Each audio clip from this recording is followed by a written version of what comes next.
6월 23일 금요일 로마서 13장 1절로 14절 사랑의 빛만지라입니다. 바울 사도께서는 12장부터 이제 구원받은 성도의 삶에 대해서 구체적인 권면을 하고 있으신 것이죠. 특별히 이제 13장에 와서는 성도와 국가, 교회와 국가의 관계에 있어서 중요한 권고를 하십니다. 그리고 이어서 이제 사랑과 율법의 관계, 그리고 종말을 대비하는 삶에 대해서 강조하시는 것이죠. 먼저 국가에 대해서 우리 성도들은 어떠한 태도, 어떠한 모습이어야 하는지 말씀하십니다. 읽겠습니다. 각 사람은 위에 있는 권세들에게 복종하라. 권세는 하나님으로부터 나지 않음이 없나니 모든 권세는 다 하나님께서 정하신 바라. 그러므로 권세를 거스르는 자는 하나님의 명을 거스름이니 거스르는 자들은 심판을 자취하리라. 다스리는 자들은 선한 일에 대하여 두려움이 되지 않고 악한 일에 대하여 되나니 내가 권세를 두려워하지 아니하려 하느냐? 선을 행하라.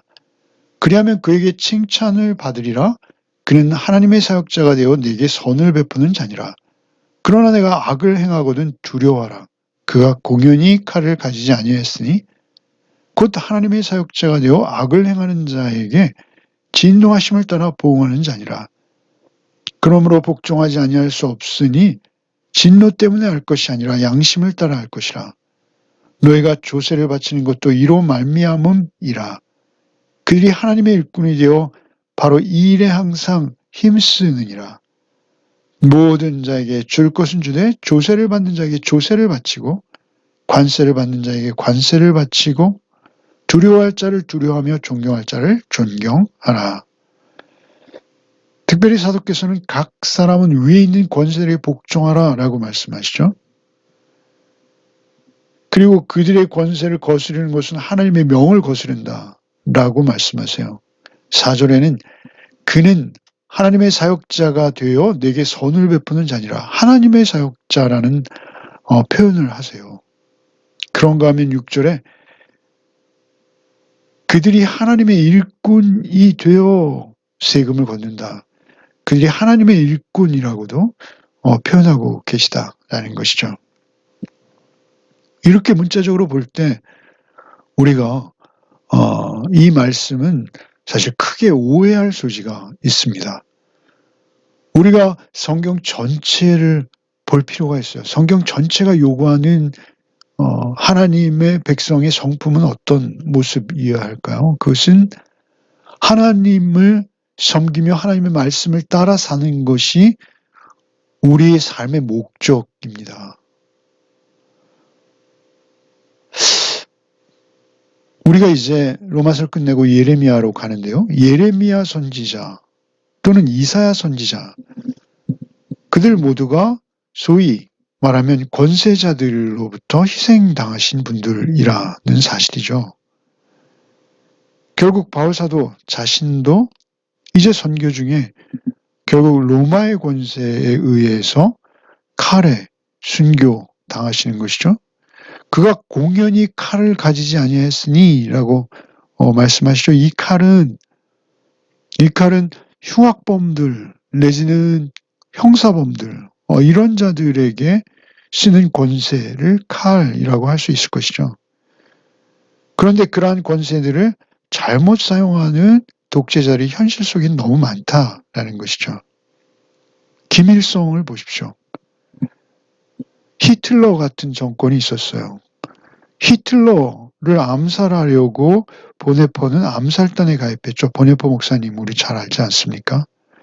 아프리카에는 아민이라는 독재자가 있었고 중동에는 사담 후세인이라는 우리가 아는 악명 높은 독재자가 있어요. 그런데 이러한 독재자들만이 아니라 우리가 이름을 다 열거할 수 없을 만큼 많은 독재자들이 있었어요. 그들에 대해서 성경의 다른 곳, 특별히 호세아 8장 4절에는 이렇게 예레미야가 하나님의 말씀을 대언하고 있습니다. 8장 4절의 호세아서에 그들이 왕을 세웠으나 내게서 난 것이 아니며 그들이 지도자들을 세웠으나 내가 모르는 바이며 그들이 또 그 은금으로 자기를 위하여 우상을 만들었나니 결국은 파괴되고 말리라. 그들이 왕을 세워요. 그들이 누가 세웁니까? 결국 백성들과 탐욕스러운 정권이 야합하여 왕을 세웠어요. 그런 일들이 역사 속엔 비일비재합니다.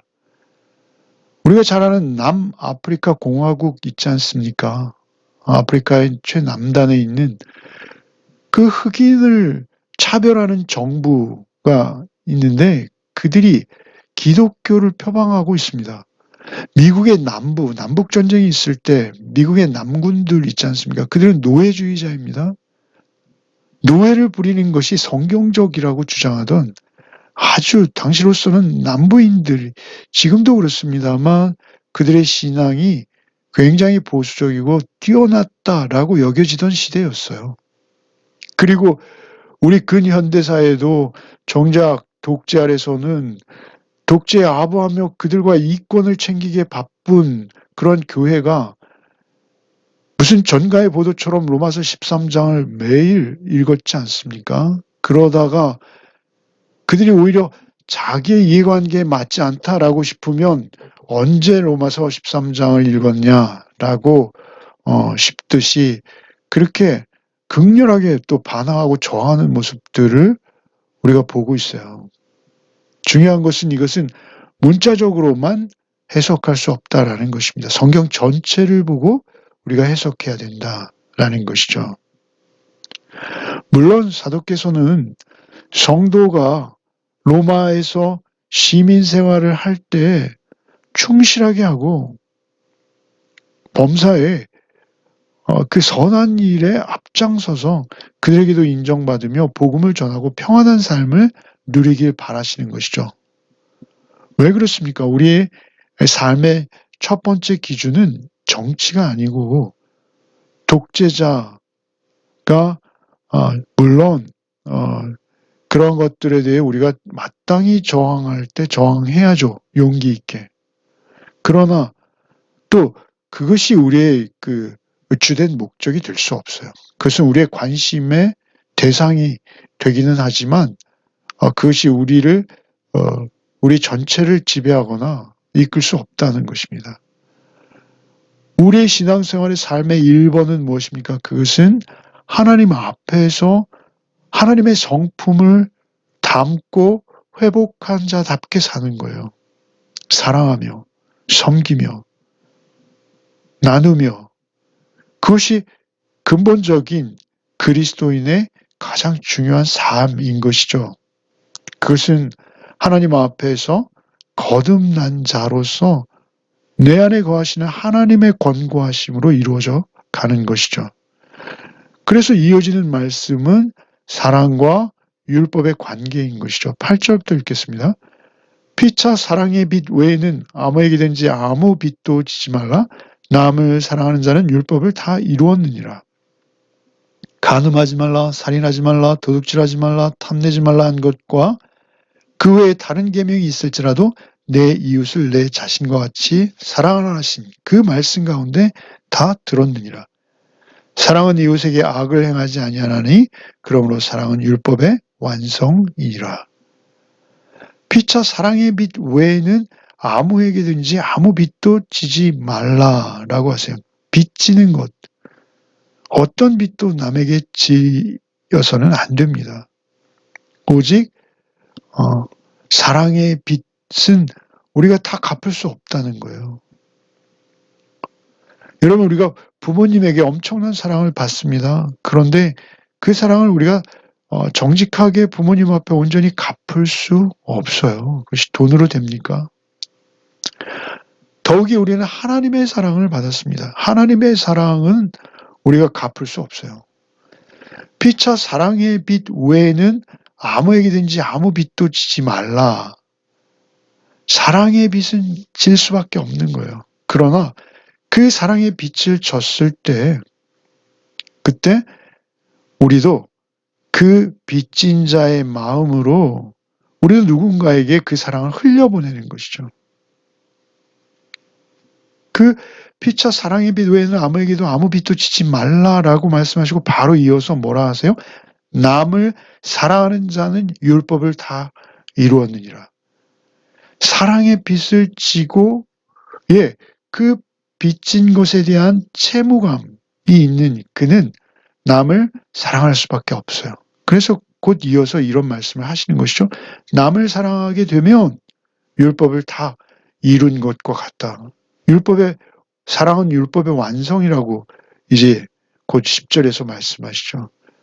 남을 사랑하는 자는 그냥 율법을 이루고자 해서 이루는 것이 아니라 그 율법이 그의 삶 속에서 이루어져 버린다라는 것이죠. 남을 사랑하는 자. 국가의 권력도 마찬가지입니다. 국가의 권력에 대해서 우리가 남을 사랑하는 자로 살아가면 국가의 권력에 대해서도 우리가 정당한 태도와 반응을 할 수 있는 거예요. 남을 사랑하는 자는 율법을 다 이루었느니라 라고 말씀하세요. 간음하지 말라, 살인하지 말라, 도둑질하면 탐내지 말라. 말라인 것이죠.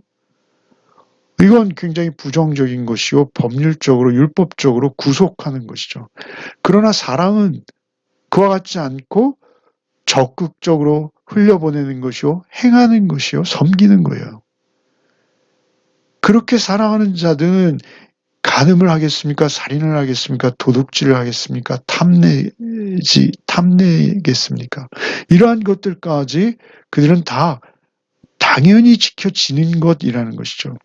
사실 우리가 사랑하는 것도 우리가 사랑하는 것이지만 그러나 그 사랑의 철저한 바탕, 동기는 무엇입니까? 그것은 하나님께서 먼저 나를 사랑해 주셨기 때문에 그 채무감으로 하는 거예요.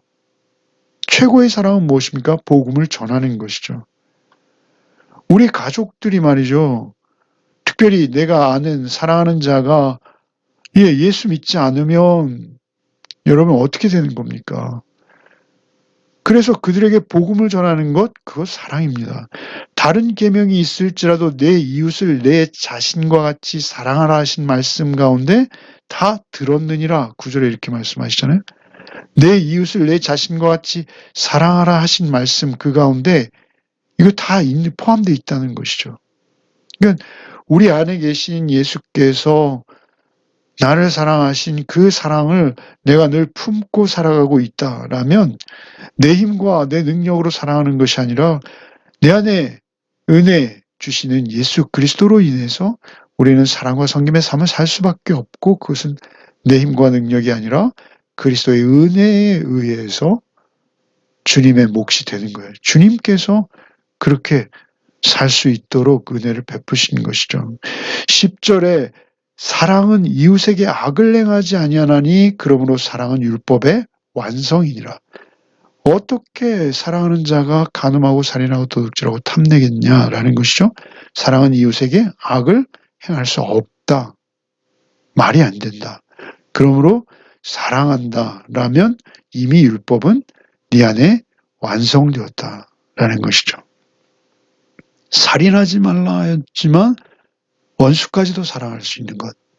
간음하지 말라 하였지만 마음속에 음란한 생각조차도 주님 앞에서 날마다 정결하게 씻고 그런 생각과 피 흘리기까지 싸울 수 있는 능력이 우리 안에 있다라는 것이죠. 그렇게 소극적으로 하지 말라라는 것이 아니라 적극적으로 사랑하라는 것이죠. 우리가 하나님의 사랑을 받은 자들이라는 것을 잊지 않는 것 하나만으로도 우리는 이 삶을 이루어갈 수 있다라고 말씀하시는 것입니다. 사실은.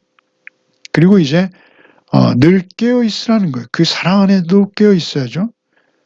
종말에 근거한 삶을 살라는 것이죠. 11절부터 읽겠습니다.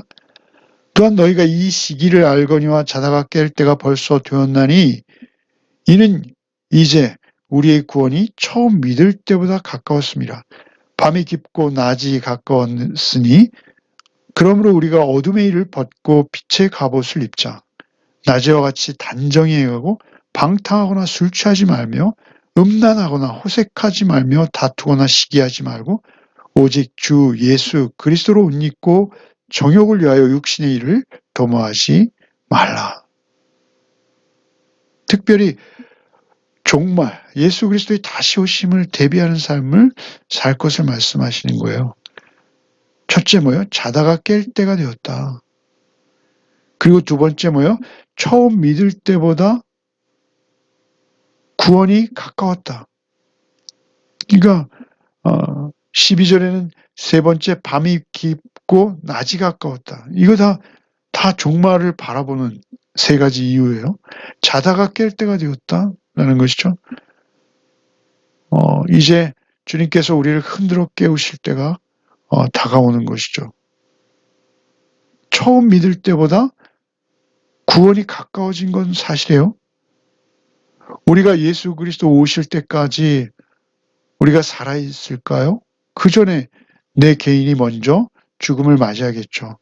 구원이 처음 있을 때보다 가까워진 것은 누구나 동일해요. 마찬가지예요. 그래서 우리는 신앙생활을 하면 할수록 더 깨어 있어야 되는 것이죠. 신앙의 연륜이 좀 깊어졌다고 안일해지거나 나태해질 수 없는 것입니다. 처음 믿을 때보다 가까웠음이라 밤이 깊고 낮이 가까웠으니 밤이 깊었다라는 걸 이 세상이 밤이에요. 낮이 가까웠다. 낮은 뭐죠? 이게 재림입니다. 예수 그리스도의 다시 오심이에요. 낮이 가까웠으니 그러므로 우리가 어둠의 일을 벗고 빛의 갑옷을 입자. 여기서부터 이제 좀 율법적으로 들릴 수 있습니다만 이것은 율법이 아니라 우리가 그리스도 안에 깨어 있으면 그 사랑 안에 깨어 있으면 너무나 당연한 일이 되는 것이죠. 낮에와 같이 단정하고 방탕하나 술 취하지 말고 음란하지 말고 호색하지 말며 다투거나 시기하지 말고. 예, 이거는 우리가 잘 알고 있듯이 어거스틴이 회심하게 되는 그런 성구이죠. 어거스틴이 그 참회록에서 이 로마서 13장 13절 14절을 읽고 성경을 집어들어 읽으라 라는 아이들의 그 음성을 듣고 이제 그리스도로 옷 입게 되지 않습니까?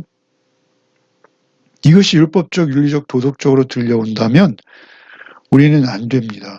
우리가 복음 안에 있다면 이것은 우리가 산 재물의 삶을 살 때 당연히 우리가 오히려 혐오하며 우리의 삶 속에서 결코 이러한 일이 있을 수 없는 것들이죠. 14절에 오직 주 예수 그리스도로 옷 입고 정욕을 위하여 육신의 일을 도모하지 말라. 그리스도로 옷 입는 거예요. 빛의 갑옷을 입다. 12절에 여기서 예수 그리스도로 옷 입다라고 말씀하시죠. 그러니까 그리스도와 함께, 그리스도 안에 그리스도와 온전한 동행을 이루는 삶을 사는 것입니다. 그러면 이 모든 것들이 이루어지는 것이죠. 기도하겠습니다. 주님, 주께서 우리를 구원하셨고 주의 은혜로 우리가 먹고 마시며 자고 살아 있습니다. 주님, 우리가 그 사랑 받은 자답게 그 사랑에 빚진 자답게 우리의 삶을 살 수 있도록 도와주시옵소서. 오직 세상의 질서와 법을 존중하며 지혜롭게 살게 하여 주옵시고 더욱 사랑으로 섬기게 하여 주옵시며 우리가 늘 깨어서 주님 다시 오실라 마라나타 주 예수여 오시옵소서 라고 노래하는 그 종말의 계시록의 성도들과 같이 주님 앞에 온전히 깨어서 늘 주님을 기대하며 앙망하며 오직 그 소망이 이루어질 날을 바라보며 기쁨으로 우리의 삶을 감당하는 오늘 하루가 되게 하여 주시옵소서. 모든 말씀 우리 주 예수 그리스도 이름 받들어 기도하옵나이다. 아멘.